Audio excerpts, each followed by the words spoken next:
Recently, the Equal Pay Week has passed, and as usual, Huffington Post, the reliable media outlet it is, has tried to inform us of how real and sexist the gender pay gap between men and women is. For anyone who doesn't know, the debate on this pay gap is currently being lost by the third wave feminists because it simply doesn't stand up to scrutiny.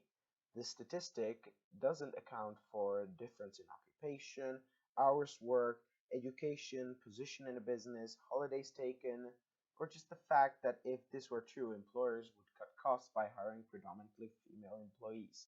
The second wave feminists have rightfully declared that this battle is won after the institution of the Equal Pay Act in UK 50 years ago. Since then, every Western country possesses a similar law preventing any job discrimination based on sex. Yet, the third wave feminists reject this fact and claim that there is still an actual issue with the pay gap, implying that women work the same for less. Out of all these pathetic articles which try to defend this wrong assertion, I found this attempt at proving said gap comically bad. It is titled, No, the Gender Pay Gap is Not a Myth, and Here's Why, and is written by Catherine Pearson, Pearson, a senior women and parents reporter. So let's take a look at this, shall we? One of the most common arguments made about the gender pay gap is that it simply doesn't exist. Take this Wall Street op-ed lamenting the wage gap myth that won't die, or this one from CBS Money Watch that asserts the gender pay gap is a complete myth. Read the comments in just about any article on the subject. Pay gap deniers abound. But dismissing the pay gap as a myth created by rabid feminists who can't wrap their brains around the subtleties of economics is a crappy thing to do, and it's also plain inaccurate. So on Equal Pay Day, a day that marks how far into 2016 women have to work to catch up with what men earned last year, we explore why pay equity simply has not been achieved and why that cannot be dismissed. Alright, so I guess this article will show us why saying that what I just said in the introduction is inaccurate. I expect that Catherine will blow my arguments away. After all, I am a skeptical person who wants to hear the other side and possibly learn something. So why the hell not? Let's give it a shot. Pay gap deniers love to dispute the claim that on average women in the United States make 79 cents for every dollar a man earns, arguing that it is a misleading oversimplification. Few experts dispute that there is a wage gap, but differences in the life choices of men and women, such as women tending to leave the workforce when they have children, make it difficult to make simple comparisons. That's what's so facile about repeatedly citing 78 cents, argued a 2015 Washington Post article. But the argument that life choices made by women are the real reason behind the gap is in itself an absurd oversimplification. Sure, many women choose to stay home or cut back their hours after having children, but many others don't opt out. They're forced out because they cannot afford childcare or find a full-time job that affords them any kind of flexibility. And culturally, Americans remain ambivalent about women working outside of the home. A little more than 30% of Americans still believe women should stay home full time to care for young children. These biases, which play out both in workplace and outside of it, affect how much choice some women feel they actually have, and speaks to the types of judgments women face for making said choices. Plus, women face a well-known motherhood penalty. They are less likely to be hired for jobs once they have children, unlike men whose prospects improve. And P.S., though that the same Washington Post piece attempts to downplay the pay gap by pointing out that really women who don't get married earn closer to 95 cents for every dollar a man makes, that shouldn't make anyone feel better.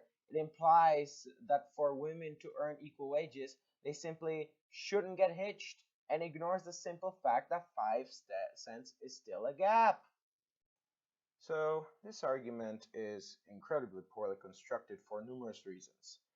And this is going to be a recurring theme where the article actually avoids discussing the merits of the opposite side. She says that many women cannot afford this if they cannot afford childcare or find a flexible job. The childcare argument doesn't have anything to do with how much women get paid and is irrelevant to the discussion. Ironically, the article it links you to is from Washington Post itself. Finding a flexible job argument might be the strongest one in the whole paragraph, since such condition would force you to find a worse paid job. But that is still irrelevant to the claim that women earn less for the same job, which is consistently being implied here. If it wasn't, we would just conclude that women tend to have different choices and go home. It doesn't say say directly that in such job, men and women would still be paid equally, because it is still trying to shove this lie down your throat. After attempting to put forward these measurable but irrelevant facts, she puts forward the glass ceiling claim, describing how traditional forces are halting women in career choices. This may be well true with the highly religious Bible Belt, which is probably responsible for this 30% statistic, which describes how many people still believe women should stay at home full time. However, again, this doesn't prove that women earn less for the same work. In 2014, black women in the US earned 63% of what white men in this country were paid. Latina women earned 54%. The National Women's Law Center estimates that black women lose more than $877,000 over uh, the course of 40-year career as a result of the pay gap. Latina women lose more than 1 million. Women of color are also less likely to have access to things like paid sick and family leave and flexible work schedules, all of which compound the systemic economic hurdles they face. So, once again, this argument fails to provide any evidence that women, specifically women of color, earn less for the same work, but only highlights that there is a gap without exploring its causes. However, Pearson mentions that women of color are less likely to receive maternity or absence leaves. I looked at the source, which was a Joint Economic Committee of the Senate report on gender pay gap, which is in the description. The source was conducted by Democrats who, unlike Republicans, use the pay gap to win elections like Clinton does right now. This is just a thought, however. I wanted to look at the evidence instead, and I actually didn't seem to find any data supporting this claim in the report. So I don't know. If you have any data which support this, please leave it in the comments. Another beloved means of dismissing the gender pay gap is to point out that women tend to work in lower paying, traditionally female fields like teaching, nursing, and social work. And yes, that's true. Women as a whole continue to work in lower paying occupations than men do, Hugh says. But research has shown that even when women enter traditionally male fields, they make less. In fact, research looking at pay changes over decades has shown that when more women enter traditionally male field, pay within that field begins to decline. As the New York Times reported, when more women began working in parks or running camps, for example, median hourly wages declined by 57 percentage points. Same goes for fields like design, housekeeping, and biology. Conversely, when more men enter traditional female field, wages go up. It's not that women are always picking lesser things in terms of scale and importance, a researcher told the New York Times. It's just that the employers are deciding to pay less. Now, the 57% gap caught my eye. I really wanted to search for the statistic which proved it. It was actually hard to find the study, which was written by the professor Asaf Levanon, who was quoted in this article, since no news outlet which reproduced this quote actually attached a study which proved it. Which is shocking to say the least, since this was, and I quote from New York Times, according to a complex formula used by Professor Levanon. The one study written by him on the pay gap, which I managed to find, mentioned number 57 only has a percentage gap between genders represented in certain occupations. So basically, measuring how male dominated they are. I kid you not. This professor went around many media outlets claiming this statistic and a special method with which it's found. Yet all I managed to find was the study, which wasn't linked anywhere and didn't prove anything. So if anyone has it, again, link it in the comments. But so far, I'm pretty angry at Pearson for wasting my time. I better get linked to an actual statistic somewhere now, or else I swear I'll lose it. This stuff isn't just about statistics and averages. There are many concrete and specific examples of the ways which the pay gap is a real force in women's lives today. See hospital doctors Jennifer Lawrence and even Buffer Company obsessed with eliminating the pay gap that took a hard look at itself and found a pay gap. But while it's certainly disheartening that five members of the U.S. women's national soccer team had to file a suit against U.S. Soccer Federation to push for the same pay and bonuses as their male counterparts, it also makes for kind of a perfect high-profile example of the pay gap in action just in time for equal pay day. The team earned roughly a quarter of what their male counterparts did last year, even though they generated more than 20 million more in revenue than the men's team, according to ESPNW. Oh, and they also won the 2015 World Cup.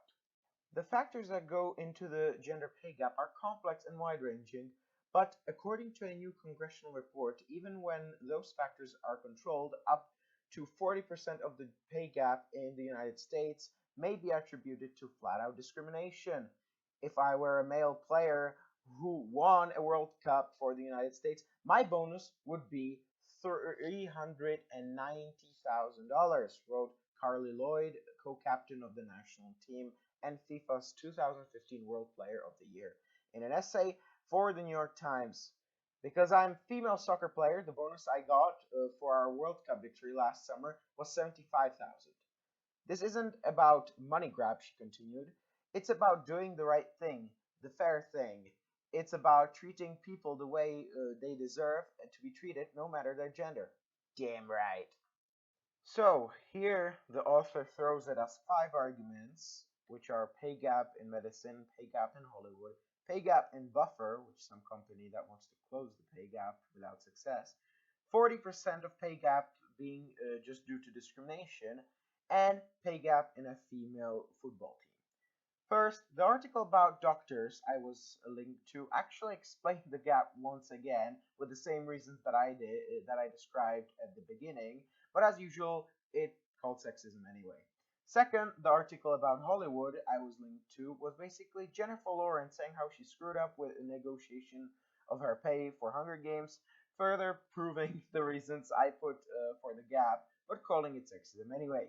Third, the article about Buffer, which showed us that there was wage gap between the salaries. I would probably say that those women either didn't manage to negotiate as well as the men, or didn't have degrees of the same university degrees of the same quality, or just didn't get promoted that often. I can't tell. They didn't provide any explanations since somehow they remain clueless themselves. But no matter all the logical explanations, they just called sexism anyway. Fourth, the article about 40% of the gender gap being discrimination links us back to the Senate Economic Committee study. In the similar manner as the colored women being less likely to receive a paid leave or absence argument, this 40% argument is only thrown in without any proof or in depth research. Check for yourselves. It is also bizarre that this statistic is put out by a legislative body, but since they managed to find businesses which discriminate, they didn't actually prosecute any, even though it's so widespread. So I call bullshit on that. There's no way that the Senate is able to identify that 40% of the gap is discrimination without knowing any businesses who do it and cracking down on them. Finally, Harrison mentions the soccer team. Let me first stress the fact that comparing male leagues with female leagues is inaccurate. Males males tend to be stronger and more fit, and that is why there's a segregation of the sexes in sports. Evolution has, on average, equipped men with better attributes for physical activity. It is just a fact. Playing against men is therefore a bigger effort than playing against female team. If it weren't, then they won't be segregated. So women's teams are technically doing less work and therefore are paid less. Also, male football matches are more popular. However, this team is suing the league, and I actually do not protest that. As the article explains, they managed to pull in more money than the men's team, and if they are therefore eligible to more money, if their contract says that they get paid based on the money earned from for the team rather than fixed salaries. At this point, I will let the justice take its course, but if they actually win the lawsuit, it will further prove my point that it is against the law to pay females less for the same work, and here's a proof that someone did not get away with it. To any women watching, if you work and you believe that there's a gender pay gap where you are getting less money for the same work, take it to the court. It is illegal. But if you know that there's no case to be made because your pay matches the amount of work you put into a job, quit your bitching and shut your trap about the gender pay gap.